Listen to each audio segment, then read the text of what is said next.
সালামু আলাইকুম সবাইকে। ঈদ মোবারক। পাশাপাশি আগামীকাল ঈদ, এবং ঈদের শুভেচ্ছা সবাইকে। আশা করছি যে আপনারা আপনাদের পরিবার নিয়ে সবাই সুস্থ অবস্থায় আছেন, এবং এই মুহূর্তে আমাদের যে লাইভ দেখছেন সেই লাইভও আপনাদের সবাইকে স্বাগত জানাচ্ছি। আমরা নিয়মিত স্কুল অফ এক্সেলেন্সের সেকেন্ড টাইম ব্যাচে যারা সফলতা অর্জন করেছে, যারা 2 বছর একটা টানা যুদ্ধের পর অনেকগুলো গল্পকে সফলতার মুখ দেখাতে পেরেছে, সেই গল্পগুলো আপনাদেরকে শোনানোর চেষ্টা করছি যথারীতি। সেই ধারাবাহিকতায় আমরা আজকে একজন স্পেশাল গেস্টকে নিয়ে উপস্থিত হয়েছি, নুসরাত জাহান অহনা, যিনি আমাদের সেকেন্ড টাইম ব্যাচের স্টুডেন্ট ছিলেন। এই বছর রাবিতে 87তম হয়েছে, রাবি এ ইউনিটে, এবং রাবিতেই পড়ার মনস্থির করেছে পড়ার জন্য। অহনা, আমাদের প্রোগ্রামে তোমাকে স্বাগত জানাচ্ছি। কেমন আছো? সালাম আলাইকুম। এই তো ভাই, আলহামদুলিল্লাহ ভালো আছি। আপনি কেমন আছেন? জি, আলহামদুলিল্লাহ। আহ এই যে রেজাল্ট রেজাল্ট পাওয়ার পরে প্রথম বছরের যে গল্প, সেই গল্পটা কেমন ছিল? রেজাল্ট পাওয়ার পর এখন কেমন লাগছে?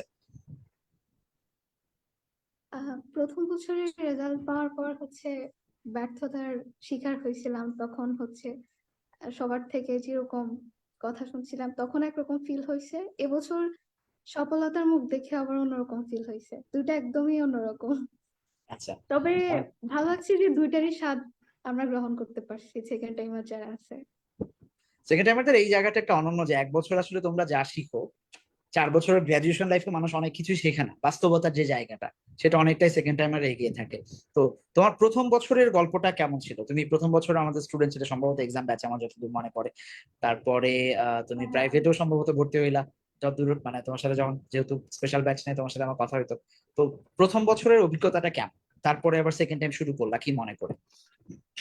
প্রথম প্রথম বছর বলতে গেলে আমি পড়ছিলাম শুরু থেকে। বলতে গেলে আমি পড়ছি, অনেক পরিশ্রম করছি, কিন্তু এটা স্ট্র্যাটেজিক্যালি ছিল না। পড়ে গেছি গাধার মতো, এরকম মানে অনেক পরিশ্রম করছি, বাট ফলাফল কিছুই হয়নি। এরপর ওরকম রিভিশন হয়নি, প্র্যাকটিস হয়নি, জানতাম না যে কোশ্চেন কিভাবে সলভ করতে হয়। অনেক ল্যাকিংস ছিল। এরপর যখন আপনাদের সাথে আমার এসএসসি এর ফাইনাল পরীক্ষা কিছুদিন আগেই এই পেজটা আমার ফলো করছিলাম যে অ্যাডমিশনের জন্য কোন কোন ফেজ আছে। এরপর আমি আপনাদেরটা পাইছিলাম, কিন্তু যখন আমি অ্যাডমিশন দিব তখন সবাই বলতো অনলাইনে পড়াশোনা হয় না, অফলাইনে হয়। তো আমি ভাবছিলাম যে অনলাইনে ফোকাস নষ্ট হয়ে যায়, সেরকম মনোযোগ থাকে না। তা আমি ভাবছিলাম যে হয়তো বা অনলাইনে পড়া আমার ঠিক হবে না। তো সবার পরামর্শে অফলাইনে ঢুকলাম। অফলাইনে ঢুকার পর তো বুঝতাম না যে অ্যাডমিশন কিরকম হয়। আর আমি এখানে নোয়াখালীতেই অফলাইনে ভর্তি হয়েছিলাম। তো এই ব্রাঞ্চটা যেরকম সার্ভিস দেওয়ার কথা ছিল সেরকম আমাদেরকে দেয়নি। তা প্রথমে যেটা দরকার ছিল প্রশ্ন বিশ্লেষণ, সেটাও পাইনি। মানে কোথা থেকে প্রশ্ন আসে কি আসে এটা জানতাম না। জাস্ট ওনারা লেকচার শিট দিত, ওটা যতটুকু পারতাম পড়তাম। পুরোটা পড়ারও পসিবল হতো না, কারণ এত এত ইনফরমেশন ছিল। কোনটা ইম্পর্টেন্ট কোনটা আনইম্পর্টেন্ট সেটাও বুঝতাম না। তো পড়ে গেছি যতটুকু পসিবল ছিল। এভাবে পড়তে পড়তে এমন ছিল যে যখন আমাদের ঢাকা ইউনিভার্সিটি পরীক্ষা আসবে তখনও ওনারা সিলেবাস কমপ্লিট করতে পারেনি। তো শেষের দিকে আমার ঢাকা ইউনিভার্সিটি পরীক্ষার শেষের দিকে আমি আপনাদের একটা সেশন ছিল মুদ ভাইয়া, হাসান ভাইয়া সহ। তো আমি সেটা দেখছিলাম। দেখার পর আপনারা বলছিলেন যে আপনাদের একবার অলরেডি সিলেবাস শেষ। আর আপনাদের এমনি আমার ভালো লাগতো ক্লাসগুলো, কিন্তু বাসায় কেউ বলতো, সবাই যে বলতো যে অনলাইনে পড়ায় না ভালো করে, তখন আর সাহস পাচ্ছিলাম না যে অনলাইনে গিয়ে যে পড়বো।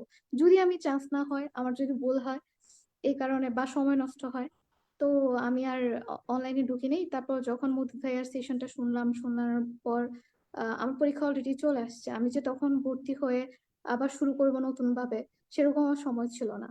আর তখন তো গত বছর ঢাকা ইউনিভার্সিটি পরীক্ষার পর পরই সবগুলো মানে ভার্সিটি পরীক্ষা শুরু হয়ে গেছিল। তা আমি সময়ও পাইনি। তো আমার কোথাওই হয় নাই, সবখানে ওয়েটিং ছিল, মানে একদম পিছনের দিকে ছিল। তারপর আমি লাস্ট আপনাদের সাথে একদম সবার কথার এগেনস্টে গিয়ে জিএসটি ব্যাচে ঢুকছিলাম, যেটা 1 মাসের ছিল।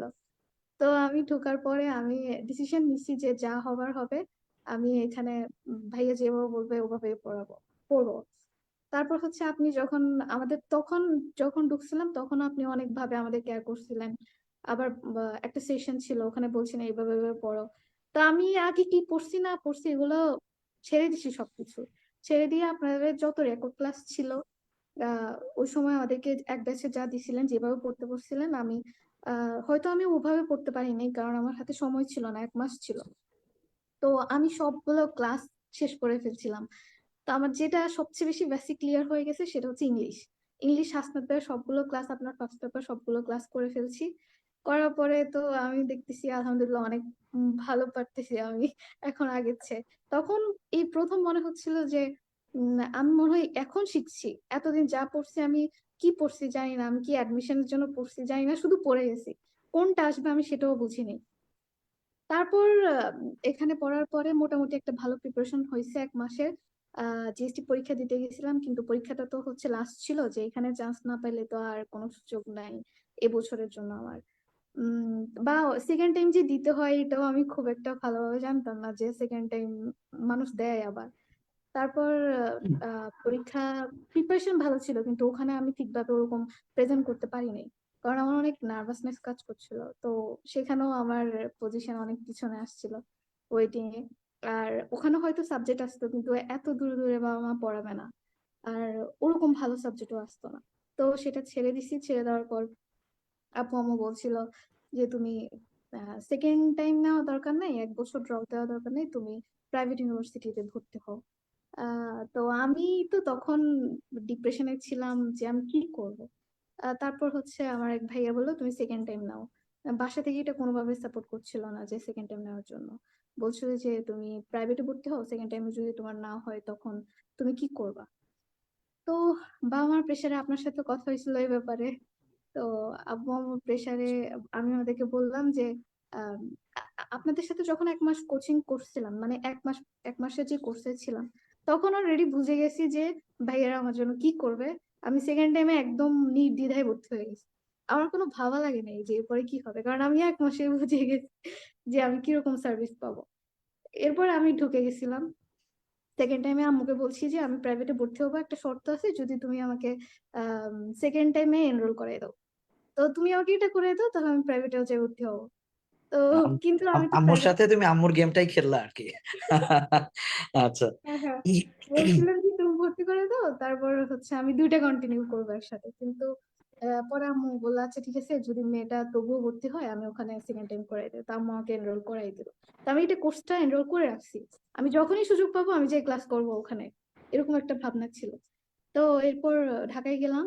আম্মু এখানে আছে, আমি ঢাকায় নানুর সাথে ছিলাম এতদিন ধরে। তো ঢাকা যাওয়ার পর 3 মাস ওখানেই ক্লাস করছিলাম ভার্সিটিতে। তো যার কারণে 3 মাসের আগে তো এখানে আবার স্কুল অফ এক্সেলেন্স এর ক্লাস শুরু হয়ে গেছে। আমি কোনো লাইভ ক্লাসে জয়েন করতে পারিনি, আমি কোনো রিটেক পরীক্ষা দিতে পারিনি। তো আমার বিউপি টার্গেট ছিল, আমি ওখানে 3 মাস কন্টিনিউ করছি প্রাইভেট ইউনিভার্সিটিতে। এরপর দেখতেছি যে আমার প্রিপারেশন ভালো হচ্ছে না, মানে পড়ছি আমি যখনই সুযোগ পেতাম আমি লাইভ ক্লাস করতাম বা পরীক্ষাগুলো দিতাম, কিন্তু হচ্ছে আমি ওভাবে স্লাইড কমপ্লিট করতে পারছি না, বা আমার প্রিপারেশনটা গোছালো হচ্ছে না।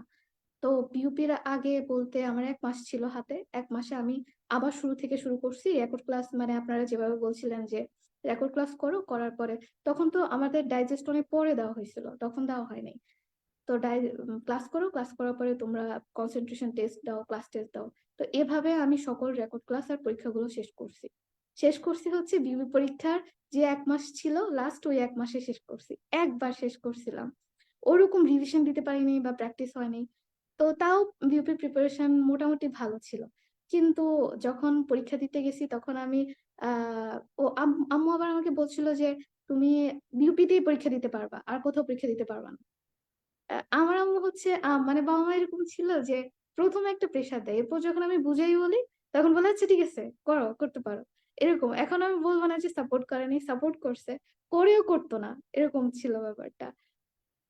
তারপর বিউপি পরীক্ষা দিলাম। পরীক্ষা আমি আম, আম্মু যেহেতু বলছে যে আর কোথাও পরীক্ষা দিতে পারবা না, তো বিউপি পরীক্ষা দিয়েছিলাম। সেখানে আমি ভয়ে পাড়া জিনিসও অনেকগুলো দাগাই নেই।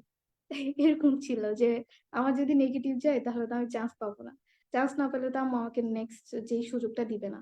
আর আমার মাথায় সবসময় ছিল যে আমি অনেক শিখছি, লাস্ট 1 মাসে আমি অনেক কিছু শিখছি, তা আমি পারবো। এবার আমি আরেকটু জাস্ট যদি প্রথম থেকে ভাইয়াদের সাথে থাকি আমি এবার আরো ভালো কিছু করতে পারবো। কিন্তু আম্মু তো আর তখন বিউপিতে পরীক্ষা ভালোই হয়েছে মোটামুটি, কিন্তু পরীক্ষা কি জানি ওরকম রেজাল্ট ভালো হয় নাই আরকি। গেল তখন মন খারাপ ছিল।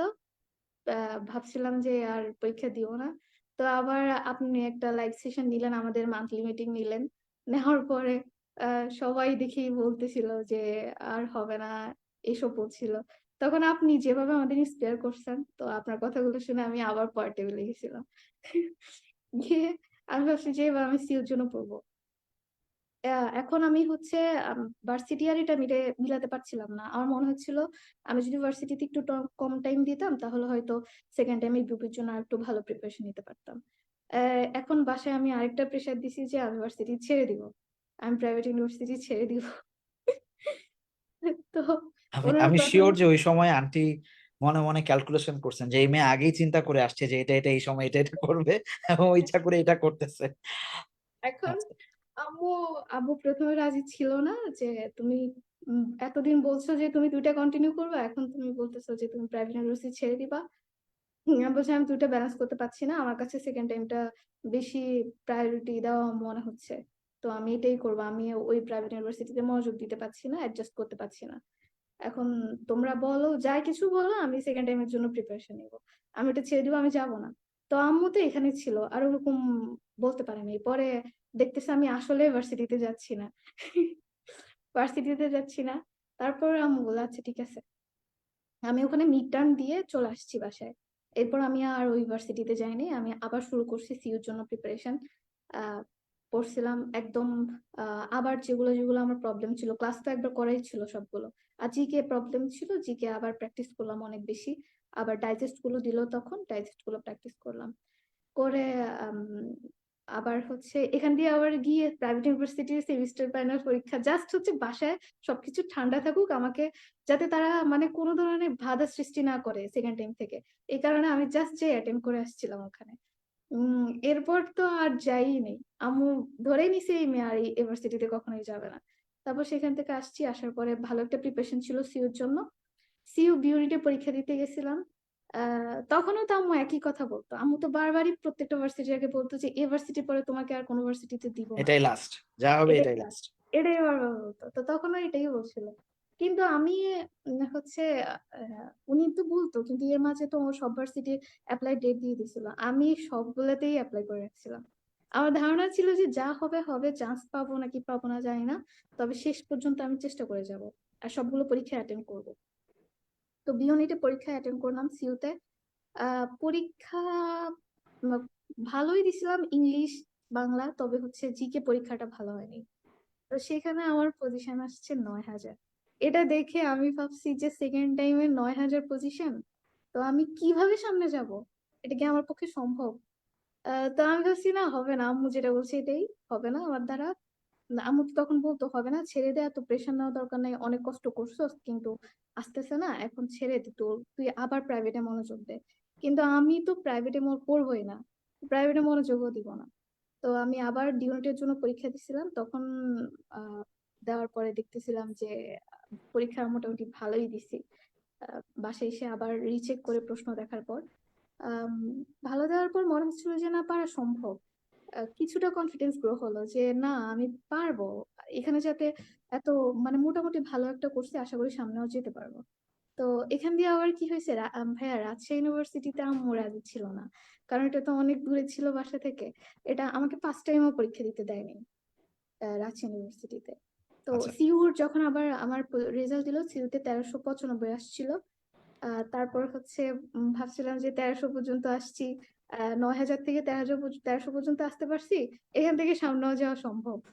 তো এরপর আম্মু আমাকে রাজশাহী দিবে না, পরীক্ষা দিবে না। আমি রাজশাহী পরীক্ষার যেই ফর্মটা এপ্লাই করতে হয় সেটা আমি নিজে আম্মুকে না জানিয়ে লুকিয়ে করছিলাম। করার পরে যখন পরীক্ষা দিব সিউর পরে আমি বলছি আমি রাজশাহী পরীক্ষা দিব। তো বলতেছে তুমি এতদিন বলো নাই। আমি তোমাকে বলছি রাজশাহী পরীক্ষা দিবা না। তবুও তুমি আমি বলছি আমি এমনিই দিব জাস্ট টেস্ট করার জন্য। আমি দেখবো যে প্রশ্নটা কিরকম। এমনিই দিব। বলতেছে আচ্ছা আর হচ্ছে আমি বলছি আমি তো দূরে যাচ্ছি না, রাজশাহী যাচ্ছি না। আমি ঢাকায় বসেই পরীক্ষাটা দিব।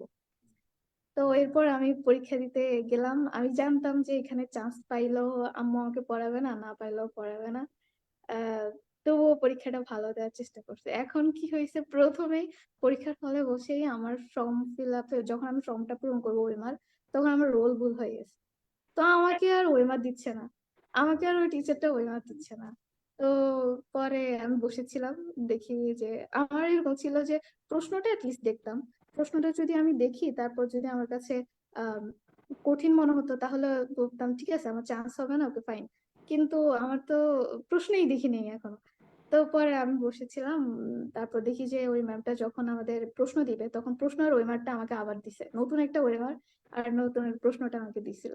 দেওয়ার পর আমি আবার দাগালাম, সুন্দর করে দাগাই দেখি যে প্রশ্ন আলহামদুলিল্লাহ আহ ভালোই সহজ আসছে।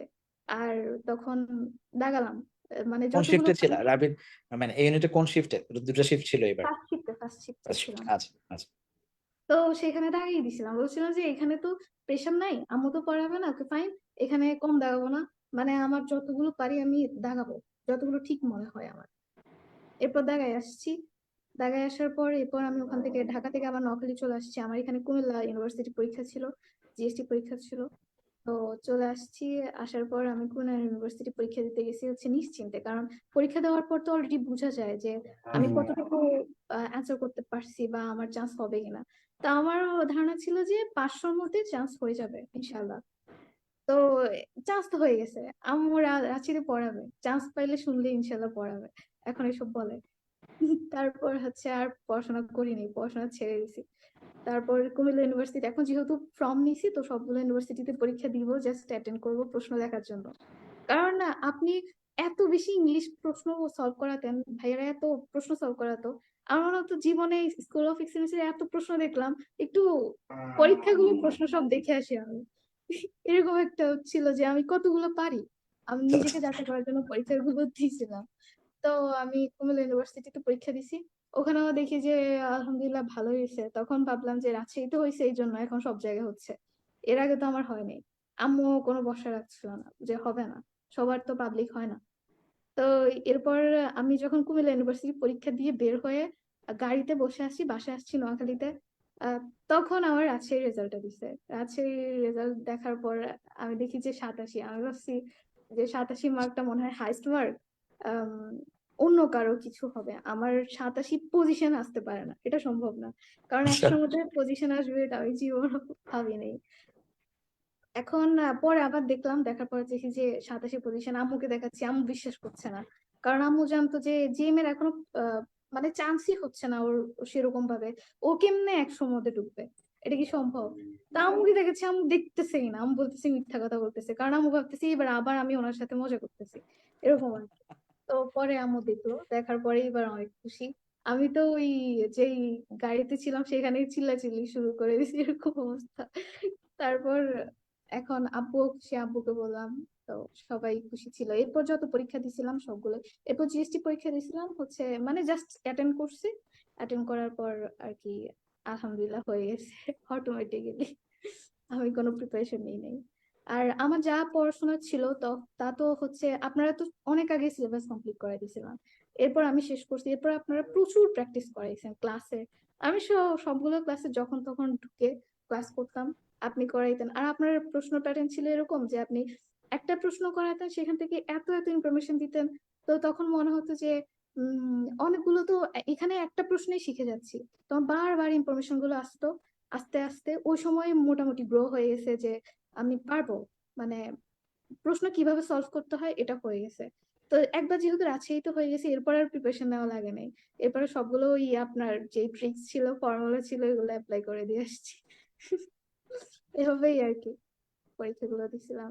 এখন ভালো লাগছে যে আপু আম্মু যে ভরসাটা আমার উপর প্রথমে ছিল না, এখন তারা অনেকটাই খুশি, এখন সবাইকে বলতে পারছে। আমি যখন প্রাইভেট ইউনিভার্সিটি ছেড়ে দিছিলাম তখন আম্মু আমাকে বলতো যে এখন আমি সবাইকে কি বলবো, তুমি কোথায় পড়ো।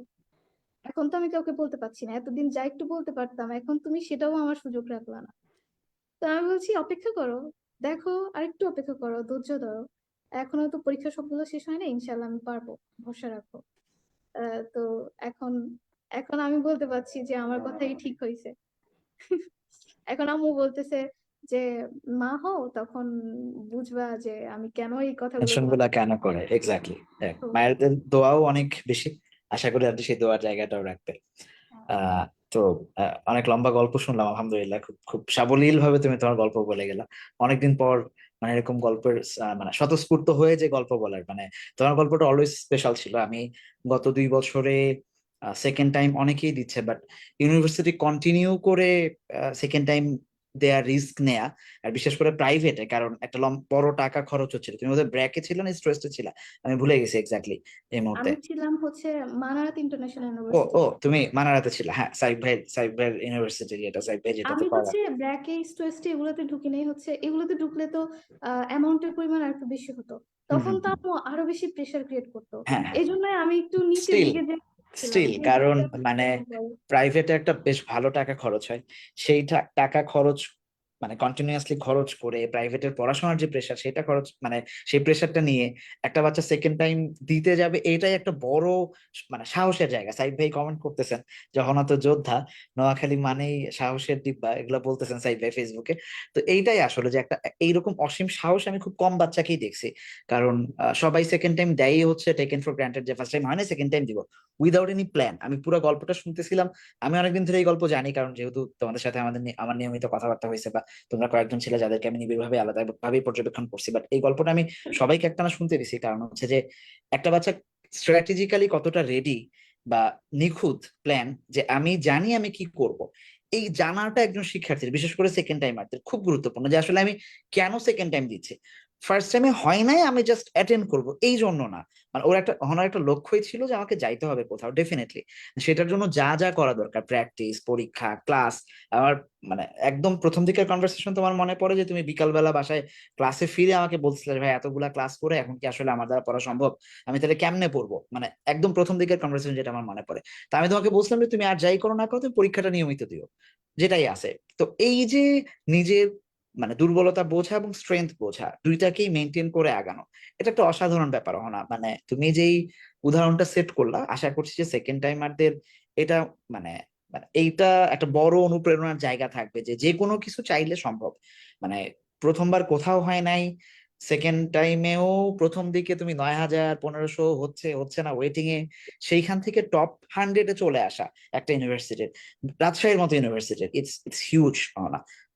আল্লাহ তোমার বাকি পথ চলা সহজ করুক। গল্প আরো হবে, বাট আপাতত এই এই এই অনুপ্রেরণাটা আমি সবাইকে দিতে চাচ্ছি। স্কুল অফ এক্সেলেন্স যদিও অনেক কিছু বলে ফেলছো, বাট আমি স্পেসিফিক প্রশ্ন সবসময় করি, যে যেই গত বছর জিএসটি তে ভর্তি হয়ে 1 মাসে যা ক্লাস পাইছিলা, সেটাকে দেখে সেকেন্ড টাইমে যেই স্পেশাল সেকেন্ড টাইমের ব্যাচে যেটাতে তুমি আসলা, প্রতিশ্রুতি যা যা আমরা দিয়েছিলাম, এটা আসলে কতটা স্কুল অফ এক্সেলেন্স মানে কি বলে এটাকে, যে ওই প্রমিসের কতটা ফুলফিলমেন্ট তুমি পাইছো, বা আমরা কতটুকু দায়িত্ব নিতে পারছি, তুমি মূল্যায়ন কিভাবে করবা? আম, আপনাদের আসলে মূল্যায়ন করার মতো সেই যোগ্যতা আমাদের নাই। আপনারা অনেক দিছিলেন। আমি হচ্ছে আপনাদের এরকম মানে এরকম ভক্ত ছিলাম যে আমার মনে হতো ভাইয়েরা যাই করছে ভালোর জন্য করছে। আর সবাই অনেক অভিযোগ করতো, আমি কখনো অভিযোগ সেকশনে অভিযোগ করি নাই। কারণ হচ্ছে আমি তো হচ্ছে ওদের সাথে ছিলাম না, আমি হচ্ছে পেছনের দিক থেকে শুরু করছিলাম। প্রথমে তো আপনারা চলে যাচ্ছিলেন, আমি তো লাইভ কিছুই তাল মিলাতে পারিনি। তখন আমি নিজে নিজে শুরু করছিলাম। তখন আমি দেখতেছি যে আমি সবকিছু পাচ্ছি, আমি কোনো না কোনো ভাবে সবকিছুই পাচ্ছি। সবাই এত অভিযোগ কোথায় থেকে দিচ্ছে, মানে আমার অভিযোগ ছিল না। আহ, আমার মনে হচ্ছিল যে অভিযোগ তো নাই, আমি যখন ওরা দিত সেগুলো আমার কাছে যৌক্তিক মনে হতো না। কারণ আমার আপনাদের প্রতি বিশ্বাস ছিল যে হয়তো বা ওটা লেট হচ্ছে, যে লেট হচ্ছে, ভাইয়ারা চেষ্টা করছে, তারা বসে নেই, দিয়ে দিবে। তো আমি যতক্ষণ না আপনাদের সবাই ওই যে আপনারা যখন ডাইজেস্ট দিতে একটু লেট করছিলেন, হুম, হুম, হুম। তো জুলাই সবাই বিপ্লবের বলছিল কারণে যে আমাদের গত বছর টাইমিং এর একটা বড় গড়বড় হয়েছে, যে সবাই ওই বলছিল সময়। ডাইজেস্ট ডাইজেস্ট দিচ্ছে না কেন।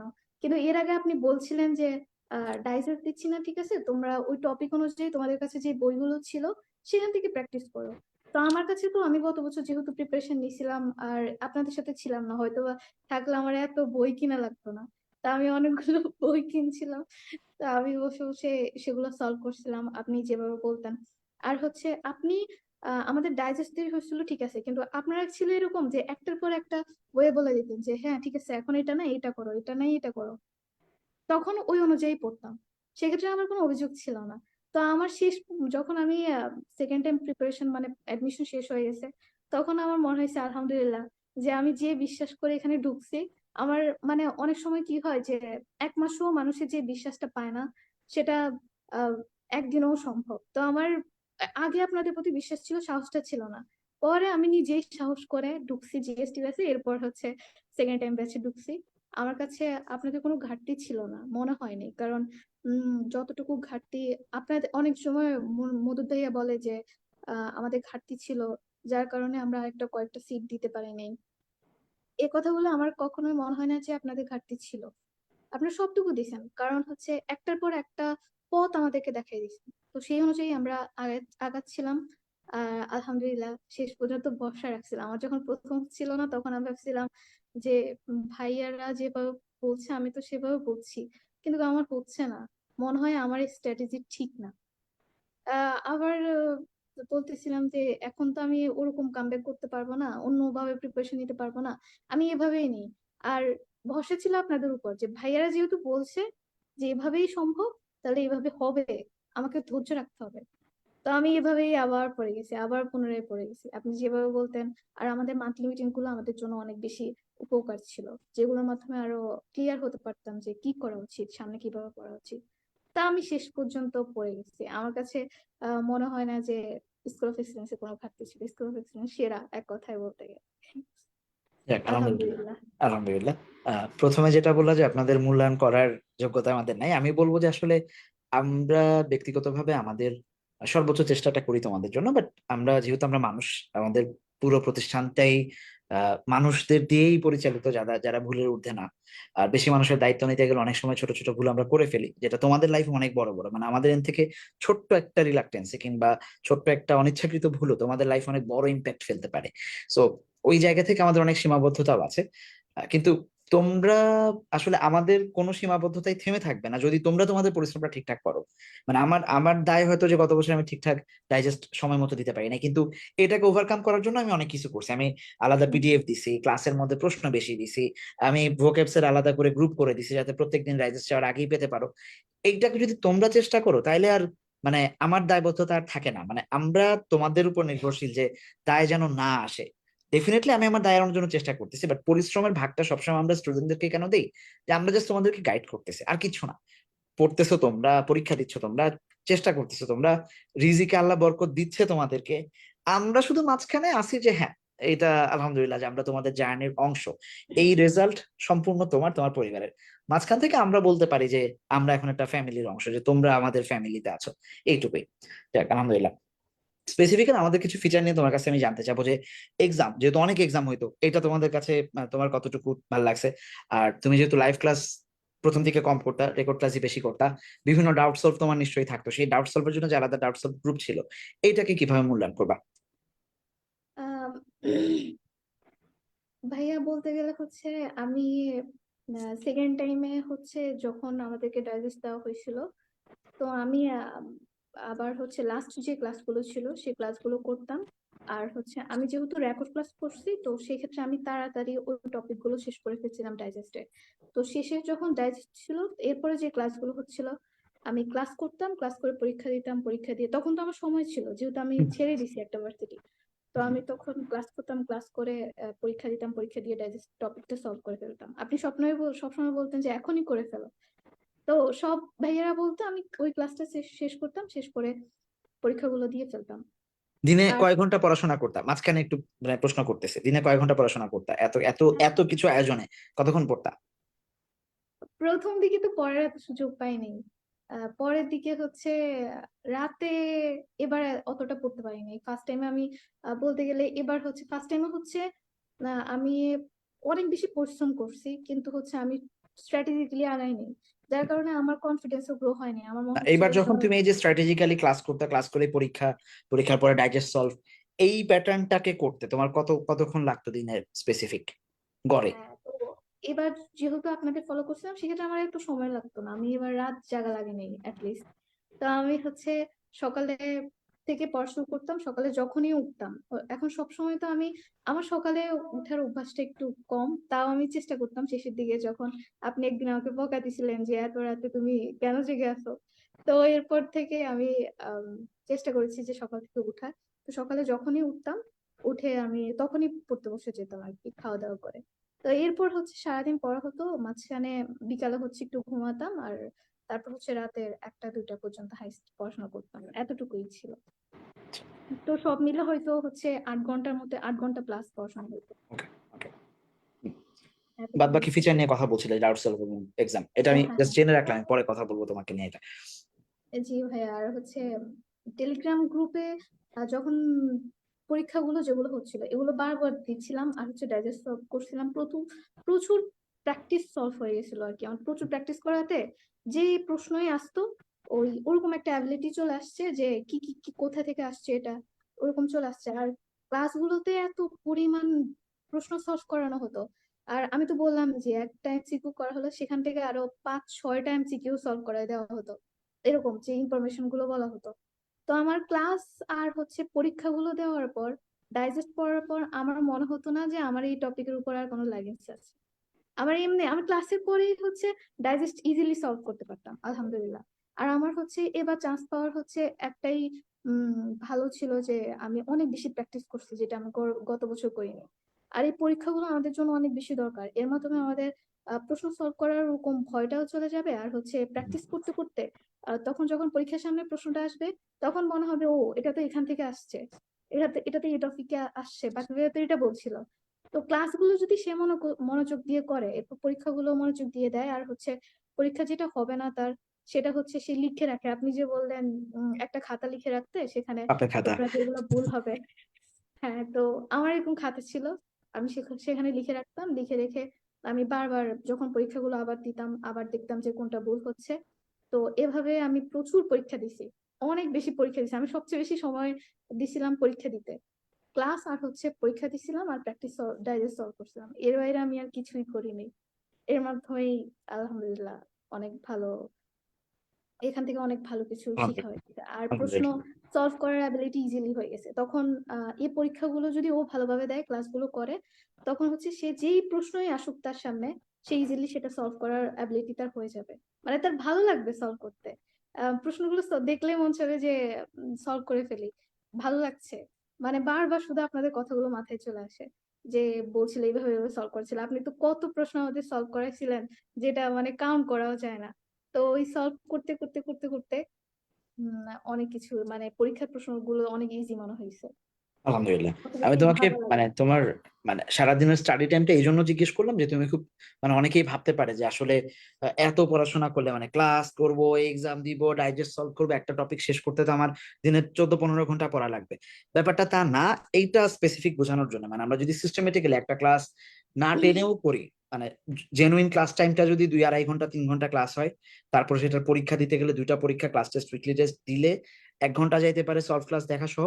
তারপরে ওই টপিকের ডাইজেস্টের যত কিছু আছে, 100, 150, 20, 30 জয়ী কটায় প্রশ্ন থাকে, ওই প্রশ্নটা সলভ করে পেলে সারাদিনে ব্রেক নিয়ে নিয়ে মানে 1 ঘন্টা, সর্বোচ্চ 45 মিনিট, 1 ঘন্টা করে টানা পড়লে 8 ঘন্টার বেশি লাগার কথা না। আমি এটাই তোমাকে মানে জানতে চাইলাম। একজন অ্যাডমিশন ক্যান্ডিডেটের প্রতিদিন 7-8 ঘন্টা না পড়লে তার আসলে অ্যাডমিশনে যাওয়ার দরকার নাই। মানে সে সব পারে স্টিল, মানে তোমাদের তুমি তো 23 ব্যাচের রিস্টার্ট ব্যাচ। গত বছর আমার মনে আছে যে মিফতাকে আমি হচ্ছে, মানে মিফতা তো ফার্স্ট হবে, ফার্স্ট সেকেন্ড থার্ড হবে, একটা কিছু হবে আমরা জানি। তালহা রাজা ফার্স্ট সেকেন্ড থার্ড হবে এটা আমরা জানতামই, মানে ঢাবির আগে যে আলহামদুলিল্লাহ হয়তো মানে পাওয়া যায় না যে, মানে ওদের রেজাল্ট দেখে আগ্রহ দেখে আমরা বুঝতেছি সবই পারে। কিন্তু তারপরও মিফতা, তালহা, রাইয়ান এদেরকে আমি সারাদিন পুশ করতাম, 10-12 ঘন্টার পড়া দিতাম। পড়বা না কেন? কারণ মানে এটা তো চর্চার উপরেই নির্ভর করে, এটা জানার উপরে নির্ভর করে না। অ্যাডমিশন কেউ জেনে বুঝে পার করে না, অ্যাডমিশন মানুষ পার করেই চর্চার মাধ্যমে। সো এই চর্চাটা করতে গেলে মিনিমাম 7-8 ঘন্টা সময় আসলে ব্যয় করতে হয়। সো এইটা আমি আমার সেকেন্ড টাইমারদের স্টুডেন্ট যারা আছে তাদেরকে বলবো যে ভাই, যদি প্রস্তুতি নেয়ার মানসিকতা নিয়ে আসো, যদি পড়াশোনা করার মানসিকতা নিয়ে আসো, তাহলে অন্তত 7-8 ঘন্টা সময় ব্যয় করবা।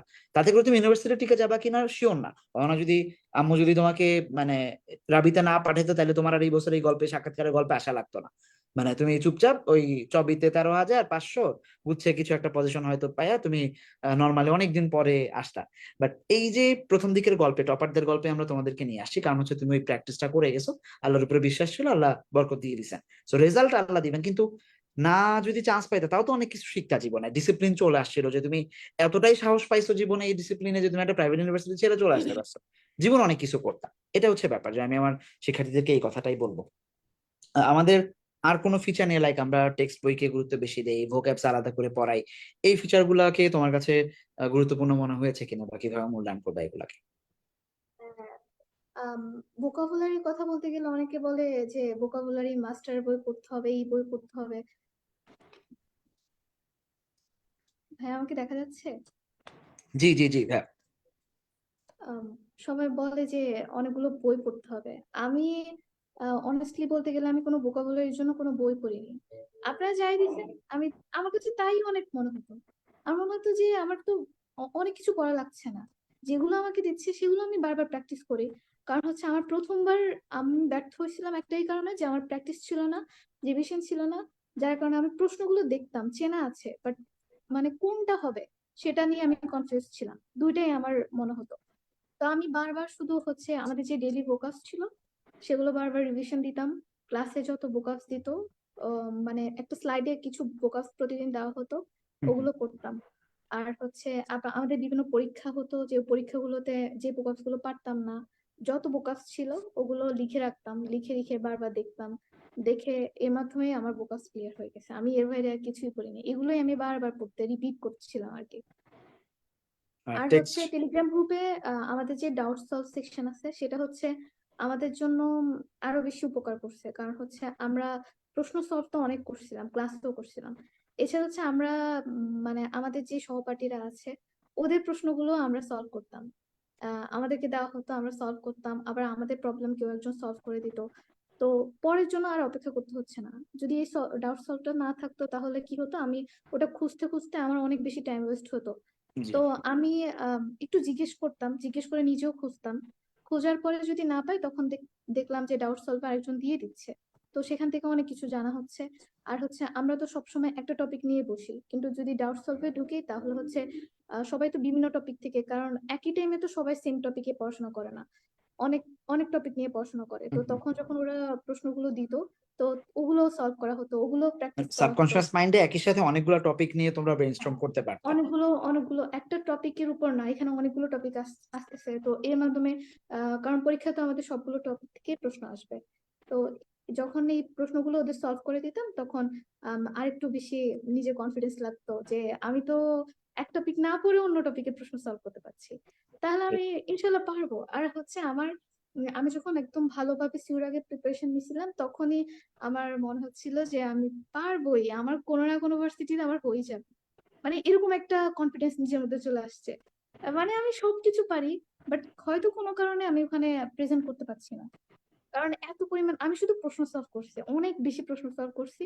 আর হচ্ছে সাকিব ভাইয়ের স্লাইড গুলো করছি। আর বাংলা বাংলা ক্লাস, আমি বাংলা বলতে গেলে শুধু ক্লাসটাই করছি, ক্লাসটাই করছি। আর হচ্ছে প্র্যাকটিস, আমার আলাদা কিছু পড়া লাগে না। আর হচ্ছে যখন সাইড বাই আমাদের যে টপিকটা পড়াতো ওইটার পরে স্লাইডটা পড়ে তারপর প্রশ্ন সলভ করতাম। আর হচ্ছে আমাদের যে ক্লাস 10-এর বই ছিল সেখান থেকে ওই টপিকটা একটু দেখতাম উল্টে পাল্টে, দেখে এভাবেই কভার হতো। আর ভাইয়ের ক্লাস এত ভালো ছিল যে ক্লাসটা করলেই মনে হয় যে আর কিছু লাগবে না, আমি সব প্রশ্ন সলভ করে দিতে পারবো, এরকম ছিল। আর আমার কিছু কিছু টপিক ছিল বাংলা, যেগুলো আমি বাংলা ব্যাকরণ একদমই ভয় পাইতাম কারণ আমার ভালো ছিল না। তো যেগুলো যেগুলো আমি মনে থাকতো না, কিছু স্কিপ করছিলাম, পরে শেষের দিকে আবার ওই ক্লাসগুলো দেখছিলাম, দেখার পরে আবার ভালো লাগতো, আবার যেই সবগুলো প্রশ্ন সলভ করতাম। আর ওনার ক্লাস একবার আমার মনে হয় ওনার ক্লাসটা করলেই হয়, ওনার ক্লাসটা করলেই ও মোটামুটি সবগুলো প্রশ্ন সলভ করার অ্যাবিলিটি হয়ে যাবে। আর আপনার ক্লাস কি বলবো, অনেক ভালো ছিল। আর এবছর আমি তো কত বছর হাসনাত ভাইয়ের ক্লাস করছিলাম, তো এবছর তো আপনার ক্লাস করছিলাম, কিন্তু আমি দেখলাম যে দুজনেই সেমই পড়াচ্ছে। আর আর আপনি আরো ডিটেলস পড়াচ্ছেন, মানে আরো অনেক বেশি সলভ করাচ্ছেন। তো আমার মনে হচ্ছিল যে এই বছর বাকি ভাইয়ের ক্লাস করে আরো অনেক বেশি ইনফরমেশন জানছি। আমার আমরা প্রিপারেশন টেক্সট বইকে প্রাধান্য দিয়ে যেটা পড়াই সেটা তোমার কাছে কতটা গুরুত্বপূর্ণ মনে হয়েছে? মানে ফার্স্ট টাইমে যেহেতু তুমি যেতে অফলাইনে ছিলে, আমার মনে হয় যে কোথাও টেক্সট বইকে এতটা গুরুত্ব দিয়ে পড়াই না। মানে আমি কনফিডেন্টলি সেটা বলছি যে অফলাইনে হয়তো কোথাও টেক্সট বইকে, কারণ অফলাইনের ইংরেজি মানে কোর্সের যতগুলা ক্লাস, টেক্সট বই আমরা তার চেয়ে বেশি ক্লাস দিই আমাদের কোর্সে। তো এইটা তোমার কাছে কেমন লেগেছে, যে গুরুত্ব আছে কি নাই? অনেক গুরুত্ব আছে। কারণ হচ্ছে টেক্সট বই থেকে গত কয়েক বছর ধরে অনেক প্রশ্ন আসছে। আর আমি যখন অফলাইনে পড়তাম তখন আমাকে ইংলিশ টেক্সট বই পড়ানো হতো না এই বললেই চলে, মানে বলতো যে বাসায় নিজেরা পড়ে নিও। কিন্তু আমরা বাসায় আবার ওনারা এত প্রেশার দিত যে ইংলিশ ফার্স্ট পেপার বই পড়বো নাকি সেকেন্ড পেপার পড়বো এটা বুঝতে পারতাম না। কিন্তু স্কুল অফ এক্সিলেন্সে হচ্ছে ফার্স্ট পেপার এত সুন্দর করে পড়ানো হতো, দাগাই দাগাই প্রতিটা লাইন পড়ানো হতো, এভাবে কোনটা মানে ইম্পর্টেন্ট কোনটা আনইম্পর্টেন্ট দেখা দেওয়া হতো। আর আমি তো ক্লাসগুলো দুইবার করছিলাম আপনার, মানে ফার্স্ট পেপারেও ক্লাস করছিলাম আবার সেকেন্ড টাইম এসে ক্লাস করছিলাম। তো আমার কাছে এবার মনে হচ্ছিল যে ফার্স্ট পেপার আমি পারি, এটা আমার পড়া লাগবে না। আমি দুইবার ওনার ক্লাস করার পরে আমার মনে হচ্ছে না যে এটা আর পড়া উচিত, কারণ এতবার লাইনগুলো দেখছিলাম। তো আমার ফার্স্ট পেপার অনেকবার পড়া হয়ে গেছিল। এরপরও আমি আরো কয়েকবার ফার্স্ট পেপার রিভিশন দিয়েছিলাম। আর ফার্স্ট পেপার হচ্ছে আম, সবাই প্রথমে ধরলে আহ, বলবে যে ফার্স্ট পেপার থেকে তো পড়ার মতো কিছু নাই ভোকাবুলারি ছাড়া, কিন্তু যখন আপনার ক্লাসগুলো করবে তখন বুঝবে ফার্স্ট পেপার থেকে কি কি পড়ার মতো আছে। আর ফার্স্ট পেপার অনেক বেশি গুরুত্ব দিয়ে পড়তে হবে। আর আপনার ক্লাসগুলো পড়লে আশা করি না ওর আর ফার্স্ট পেপার আলাদাভাবে পড়তে হবে। ও সব প্রশ্নই অ্যান্সার করার অ্যাবিলিটি হয়ে যাবে ইনশাআল্লাহ। আশা করছি তোমার সেকেন্ড টাইম আর জুনিয়র যারা তারা সেই উপদেশ মানে হ্যাঁ, শুনবে বা বোঝার চেষ্টা করবে। আহ তোমার রাজশাহী বিশ্ববিদ্যালয়ে থাকছো, কোন সাবজেক্ট নিয়ে পড়তে চাও বা এখন কোনটা পেয়েছো, মানে পরবর্তী টার্গেট কি? ভাইয়া আমার হচ্ছে ইকোনমিক্স আসছে, ইকোনমিক্স। বাট ওয়েটিং এ ল্যান্ড লো একে আছে। তো যদি ওটা আসে তাহলে ওটা ওটাতেই চলে আসবে, প্রিপারেশন। একে আছে মানে কেউ না কেউ জিএসটি তে যাবেই, ওটা ছেড়ে দিবেই। সো আশা করি যে তোমার ল চলে আসবে, যেটা পাওয়ার ইচ্ছা তোমার। যাক, রাজশাহী কেউ গেলে আমার ভালোই লাগে, কারণ রাজশাহীতে দেখা হওয়ার সম্ভাবনা বেশি থাকে আমার স্টুডেন্টদের সাথে। ঢাবির চেয়েও বেশি আমি রাজশাহীতে যাই এখন। সো আশা করছি তোমার সাথে দেখা হবে ইনশাল্লাহ। আহ এর বাইরে স্কুল তোমার জুনিয়র যারা মানে সেকেন্ড টাইম দিবে যারা, বিশেষ করে তোমার জুনিয়র তো 24 ব্যাচ, তাদের উদ্দেশ্য তুমি বলবো, আর পাশাপাশি যারা এই বছরই তোমার সাথে ফার্স্ট টাইমে ছিল এবং এই বছর সেকেন্ড টাইমে আসবে, যেই জার্নিটা তুমি করছো সেই কাছাকাছি একটা জার্নি তারা করতে রেডি হচ্ছে, তাদের উদ্দেশ্যে তোমার কিছু বলার আছে কিনা? হ্যাঁ, কি বলবো ওদেরকে?